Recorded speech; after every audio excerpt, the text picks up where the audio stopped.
Shalom keluarga damai. Sungguh alangkah indah ya jika hidup ini dipenuhi dengan hal-hal yang indah. Akan tetapi, keluarga damai, terkadang hidup memang tidak selalu mengalami hal yang indah, bahkan di tengah kehidupan keluarga kita. Keluarga damai, kita bisa melihat akhir-akhir ini melalui berita-berita yang terdengar melalui televisi, media sosial, bahkan media-media yang lain. Banyak sekali berita tentang perpecahan keluarga menghiasi media-media tersebut. Khususnya ketika di tengah-tengah masa pandemi ini, ketika justru banyak waktu yang disediakan oleh keluarga-keluarga untuk mereka bersama-sama berdiam di rumah, justru hal itu bisa memicu timbulnya berbagai macam masalah.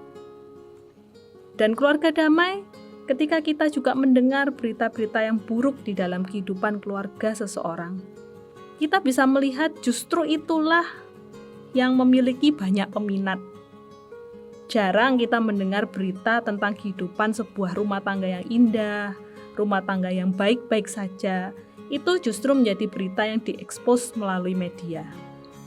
Justru berita-berita seputar perselingkuhan, pertengkaran, bahkan perebutan harta gono gini, perceraian, itu menjadi berita-berita yang diminati oleh orang-orang untuk mereka dapat mencerna berita tersebut.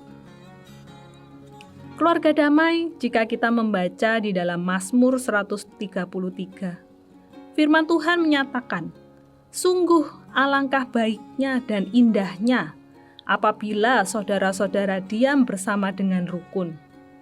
Seperti minyak yang baik di atas kepala, meleleh ke janggut, yang meleleh ke janggut Harun dan ke leher jubahnya. Seperti embun gunung Hermon yang turun ke atas gunung-gunung Sion. Sebab kesanalah Tuhan memerintahkan berkat, kehidupan untuk selama-lamanya. Keluarga damai, sebuah kerukunan hidup dalam perdamaian, itulah yang diinginkan sebenarnya oleh Tuhan kita. Bahkan Mazmur 133 menyatakan, sungguh alangkah indahnya. Kehidupan yang rukun menjadi sebuah hal yang indah di mata Tuhan. Bahkan kalau kita melihat kerukunan ini dilambangkan dengan dua hal. Yang pertama, seperti minyak yang baik di atas kepala, meleleh ke janggut, yang meleleh ke janggut Harun dan ke leher jubahnya. Kalimat ini membuat kita kembali mengingat akan bait suci di zaman Perjanjian Lama dengan upacara korban sehari-hari.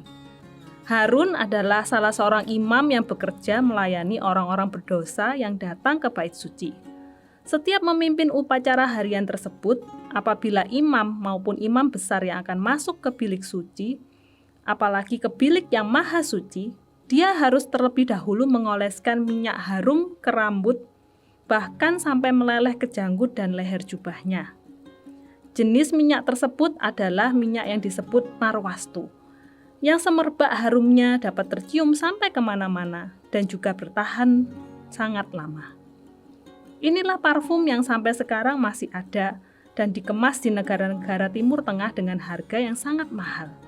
Itulah simbol minyak yang dipakai oleh Harun yang disebutkan di dalam Mazmur 133 tadi. Yang kedua, seperti embun gunung Hermon yang turun ke atas gunung-gunung Sion. Pada zaman Perjanjian Lama, gunung Hermon selalu dipenuhi embun setiap hari, walaupun kondisi saat itu jarang turun hujan.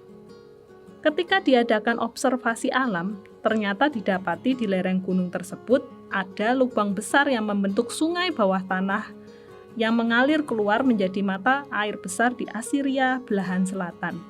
Itulah yang mengairi wilayah pertanian yang sangat subur di kawasan kerajaan itu.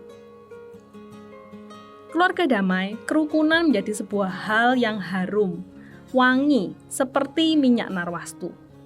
Juga menyegarkan dan mengairi dan menjaga kehidupan seperti embun Hermon. Demikian juga di dalam kehidupan kita, juga di tengah-tengah kehidupan keluarga kita. Jika kita hidup rukun, maka hidup ini akan berbau harum, bahkan terasa segar. Keluarga damai siapa sih yang bisa hidup tenang, hidup merasa baik-baik saja ketika relasinya dengan saudara-saudaranya, relasinya dengan keluarganya tidak rukun? Bahkan Mazmur 133 juga melanjutkan dengan janji yang menyatakan janji Tuhan, bahwa kesanalah, bahwa di dalam kehidupan yang rukunlah Allah memerintahkan agar berkat-berkat tercurah. Berkat-berkat damai sejahtera, berkat-berkat ketenangan hidup dari Tuhan, itu pasti akan terjadi. Karena itu keluarga damai, marilah kita hidup dengan menjaga kerukunan di dalam keluarga kita. Jika kita memiliki permasalahan dengan anggota keluarga, marilah kita mau untuk aktif berrekonsiliasi dengan orang tersebut. Biarlah kehidupan kita yang rukun menjadi hidup yang indah di mata Tuhan. Amin. Mari kita satu di dalam doa. Tuhan Allah kami, ajarilah kami untuk hidup di dalam perdamaian dengan keluarga kami.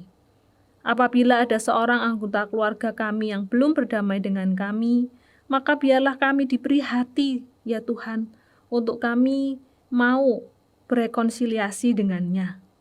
Sehingga kami rindu hidup kami akan dipenuhi dengan berkat damai sejahtera yang dari Tuhan.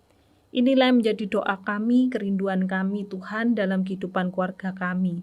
Di dalam nama Tuhan Yesus kami berdoa. Amin. Keluarga damai, marilah kita hidup dalam perdamaian selalu dengan sanak saudara kita, dengan keluarga kita.